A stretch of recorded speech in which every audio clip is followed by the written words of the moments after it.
देखिएगा, राजनीति का विषय, पेज क्रमांक 193। क्या हेडिंग दिया है?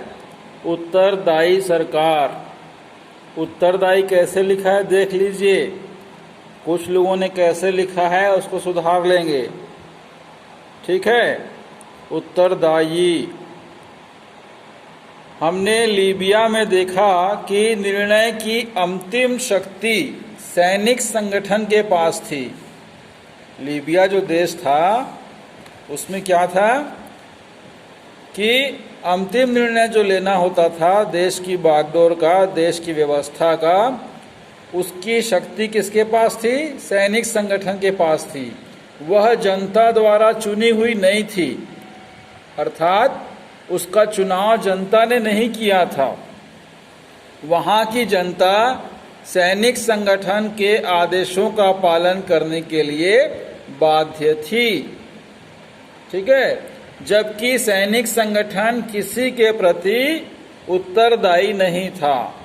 देखिए यहाँ पर क्या बता रहा है, एक तो जनता ने उसका चुनाव नहीं किया था, ठीक है। दूसरा, जनता उनके आदेशों का पालन करने के लिए बाध्य थी, ठीक है। और तीसरा देखिए, उसमें सैनिक संगठन किसी के प्रति उत्तरदायी नहीं था। इस प्रकार का शासन था वहां पर। इसका चुनाव प्रतिनिधि गण करते थे। इनका चुनाव कौन करते थे? प्रतिनिधि गण, जो प्रतिनिधि थे जनता के, वे करते थे, जनता नहीं करती थी, ठीक है। एक लोकतांत्रिक देश में जनता द्वारा चुने गए प्रतिनिधि और उनकी प्रतिनिधि सभा सर्वोच्च होती है। किसके बारे में बता रहा है? लोकतांत्रिक देश।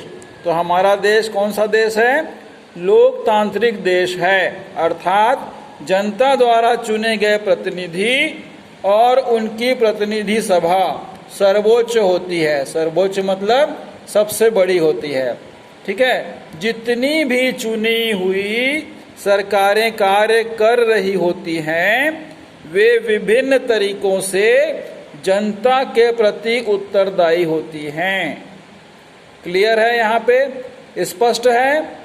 जितनी भी, देखिए, जितनी भी चुनी हुई सरकारें, चाहे वो केंद्र सरकार हो, चाहे राज्य सरकार हो, चाहे नगर पालिका में बैठी हुई सरकार हो, चाहे सरपंच के पद पर बैठी हुई सरकार हो, सभी सरकारें, सभी व्यवस्था किसके प्रति उत्तरदायी रहती हैं?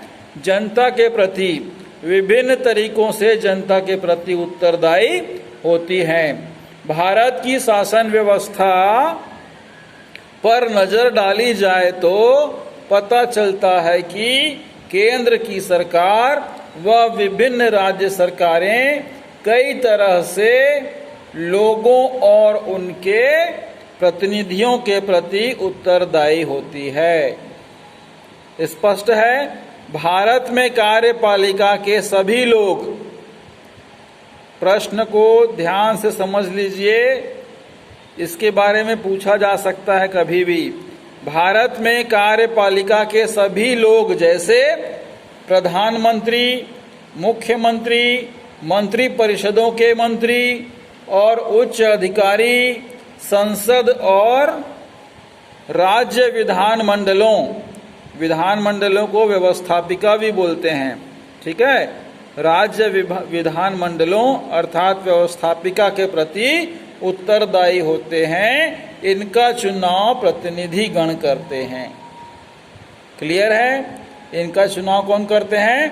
प्रतिनिधि गण करते हैं। अर्थात हम मान लीजिए विधानसभा चुनाव हुआ, विधानसभा चुनाव में एक विधायक चुना जाता है, तो जैसे छत्तीसगढ़ में 90 विधायक हैं, तो 90 विधायकों के बीच में क्या होता है? एक दल का नेता होता है जो मुख्यमंत्री बनता है। तो हमारे प्रतिनिधि कौन हुए? विधायक। और विधायक ने किसको चुना? मुख्यमंत्री को। इस प्रकार से व्यवस्थापिका चलती है और एक राज्य सरकार का, एक दल का जो बहुमत दल का नेता होता है वह मुख्यमंत्री पद पर बैठता है और वह अपने प्रतिनिधिगण अर्थात विधायकों के प्रति और जनता के प्रति उत्तरदायी होता है। कौन? मुख्यमंत्री। राज्य की स्थिति में। ठीक है, तो इस प्रकार से हम देखते हैं कि लोकतंत्र में क्या है, सरकारें जनता के प्रति उत्तरदायी होती हैं, जबकि जहाँ पर सैनिक शासन चलता है वहाँ पर सेना का संगठन जो होता है वो जनता के प्रति उत्तरदायी नहीं होता है। ठीक है, क्लियर है। निश्चित अवधि के बाद चुनाव, इसके बारे में हम कल पढ़ेंगे। और मैं आपको एक जानकारी देना चाहूँगा कि भूगोल में आप लोग अपने अभिभावकों को बोलिएगा कि भूगोल के विषय में हमारे लिए 5 पेज ग्राफ पेपर लेकर आएंगे। ग्राफ पेपर मतलब समझ रहे हैं, ये ग्राफ पेपर गुलाबी कलर का या हरे कलर का होगा। ग्राफ मतलब समझ रहे हैं कि मुझे दिखाना पड़ेगा ग्राफ किस प्रकार से होता है, बता दूं? चलिए देखिएगा ग्राफ किस प्रकार का होता है, मैं आपको बता रहा हूं। अब क्या अध्याय 3 जलवायु में ग्राफ के बारे में कुछ बताया है। क्या बताया है? ग्राफ के बारे में बताया है। उसमें मैं आपको दिखा रहा हूं ग्राफ कैसा होता है। वैसा ही आपको बाजार से मंगवाना है। कितना पेज मंगवाना है? 4 पेज मंगवाना है। कितना? 4 पेज मंगवाइए, क्योंकि यही ग्राफ आपको अर्थशास्त्र के विषय में भी काम आएगा। ये देखिए इस प्रकार का ग्राफ पेपर होता है। 4 पेज आप मंगवाएंगे। हम आपको आने वाले समय में क्या बताएंगे? प्रश्नों के उत्तर भूगोल में।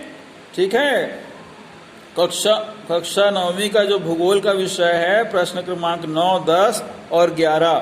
तो जो 11वां प्रश्न का उत्तर है, ये जो आपको दिख रहा है, उसमें ग्राफ बनाने के लिए बोल रहा है। ठीक है, तो इसके बारे में हम आपको बताएंगे। आप सभी ग्राफ पेपर मंगवा लीजिएगा। बहुत बहुत आपका धन्यवाद। असाइनमेंट को अच्छे से बनाइए और जमा कीजिए। धन्यवाद।